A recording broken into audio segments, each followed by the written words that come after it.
fueling up NR53 and NR39 on the rear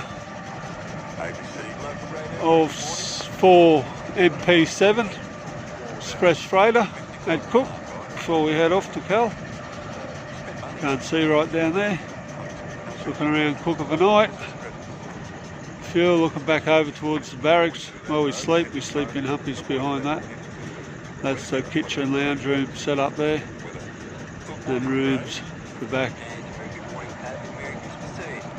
Just a little video.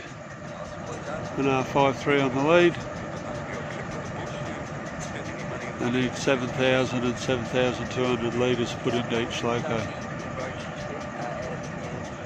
That's just not much to see at Cook overnight time. That's just an old Volkswagen. There, got some spare parts in it for the fueling point.